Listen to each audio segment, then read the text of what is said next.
Welcome in, friends. So you sent us this mountain of notes, and it's basically a full, brutal report card on our beloved New York Giants. It is. And for those of us who, live and breathe blue, this is not just about stats. This is our emotional investment just crashing into the harsh reality of a record that, honestly, it makes you want to turn the TV off. The material here gives us a really rigorous framework. We're evaluating 4 years of GM Joe Schoen's biggest moves, and it's all set against an absolutely painful winning percentage. Right. So the goal is to figure out if the foundational pieces are actually in place, despite the results. We need to see if the future, specifically with Jackson Dart, justifies all this pain. We are grading everything. Yeah. The whole tenure. From his first day right up to now. Okay. We had the drafts, free agency, those terrible contracts, and the messy stuff, the intangibles, like the culture. Right. We need to know if we should finally feel some real, actual hope, or if this team's performance, especially that overall record, demands complete house cleaning, starting at the very top. And what's really fascinating here is the volatility. The sheer swing from one decision to the next. You see these A-plus moves sitting right next to, catastrophic F failure. Absolute disaster. Exactly. So to get a final grade, we have to weigh the moves the right way. Not all decisions are created equal. Okay, so let's start there. The GM school rules. What's the main thing we need to keep in mind?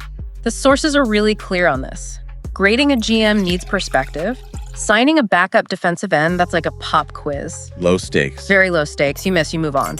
But drafting a top 10 tackle or extending your supposed franchise quarterback, those are the final exams. Those are worth 60% of your grade. And those moves define everything for, 5-6 years? At least they set the entire trajectory. And when you look at the results of those final exams, the unavoidable truth in the win-loss column, it just hits you like a truck. Yeah. The overall record under Joe Schoen is 20-43-1. It's abysmal. It's embarrassing. But here's the stat that I think really defines the sickness in the organization. The team is 3-22 in the last 25 games. Say that again. 3-22. That's not just losing. That is a deep-seated organizational disease. It suggests the team is consistently outmatched, outcoached, or just fundamentally broken in how it evaluates talent. And this is where my frustration and the frustration of every fan just boils over. 3-22. What do we get from the brass? We get these hollow press conferences. We like where we're at. We're close. We're close. It feels like ownership, the whole front office, is just completely avoiding any honest public evaluation of how deep this rot goes. Yeah. We deserve some transparency, not just corporate cheerleading. And adding to that is the cap situation, which often gets glossed over. This idea that the cap is magically clean now, it's misleading. The dead money from the Daniel Jones contract is still like concrete shoes on this team. So we're literally paying a guy millions to not play for us, and it's stopping us from getting premium talent right now. Perfect. That's exactly it. And on top of that, a ton of money has been spent on the defense, a significant amount. Yet that unit is still not elite. It's not even consistently competent. You don't have to tell me. And that's why they can't stop the run. Every single running back who plays the Giants suddenly looks like a Hall of Famer. It just proves that all that spending on defense hasn't fixed the fundamentals. It's infuriating to watch them get gashed up the middle every single week. Every week. So if the money's being spent and the record is 3-22, the whole philosophy has to be flawed. Which brings us to the drafts. The foundation of any rebuild. This is where the future lives or dies. And Shane's overall GPA for drafting. A C+ bracket. Barely passing. Let's break down how we get to that very underwhelming average, starting with the 2022 draft, Shane's first big test. And that class gets a C, maybe a C+ grade. Kayvon Thibodeau, 5th overall, gets a B-. He's a good player, he's on the field, but he's not that elite, game-wrecking superstar you expect from a top 5 pick. He's solid. He's not a disaster, but he's not changing the game. Right. And then you get to the anchor that immediately started dragging this whole thing down. Evan Neal at 7th overall. This was the final exam he flunked. Miserably. A scar on the whole organization. The material calls him a catastrophic F-, and the why is important. It's recurring footwork issues, it's a complete inability to switch from left to right tackle, and frankly, a total collapse in confidence. He's often a healthy scratch. You can't whiff that badly on a foundational lineman in the top 10. It's almost impossible to recover from. The only thing that saved that class at all was Wan'Dale Robinson. Who gets an A- when he's healthy. A true, modern slot weapon. So one good player, one disaster, and one solid but not special guy. C+ feels generous, honestly. Well, then we get to the really dark chapter, the 2023 draft. This class is the reason the record is 3-22. It's graded as a catastrophic F. An F? Wait, an F? That seems harsh. What about Deonte Banks? He showed some flashes of being a shutdown guy late in the year. Did one season really earn an F for a first-rounder they traded up for? It's harsh, but it's warranted when you look at the total investment. They traded up to get him. Right, the cost goes up. It does, and he's been inconsistent. He's had major penalty issues that kill drives. A first-round corner you trade up for needs to be a stabilizing force immediately, not a liability. Okay, fair point. John Michael Schmitz, the center, he's getting better, stabilizing the interior. He gets a C+ state. But the rest of that class, that's the real problem. Hyatt, Gray, Hawkins, Riley, nothing. Turned in a blank test. Essentially. An entire draft class produced one okay starter and a bunch of guys who aren't contributing. That sets your franchise back 2 years, which is exactly what happened. Which brings us to the rebound, 2024. This is where Joe Schoen finally proved he could still hit a home run. The 2024 draft is his best class, easily. Malik Neighbors at 6th overall is an undeniable A+. He's the face of the offense, a foundational star, and he instantly gave them the juice they've been missing for years. Absolute home run. The second he was on the field, you saw it. You felt hope on offense.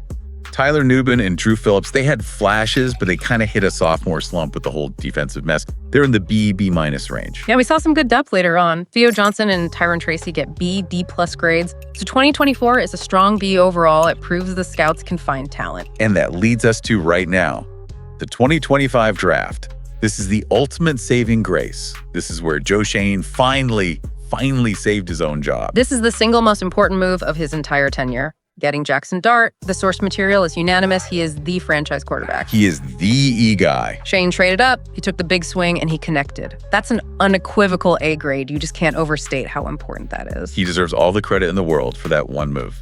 We also got Cam Scat Abo, a violent, explosive running back. He gets a B. And Bo, the late round tackle, a huge find. Stepped in for Andrew Thomas and didn't look like a traffic cone. That's a B+, maybe an A- for value. But we do have to temper it a bit with Abdul Carter, the big, scary, incomplete project from that same class. Oh, yeah.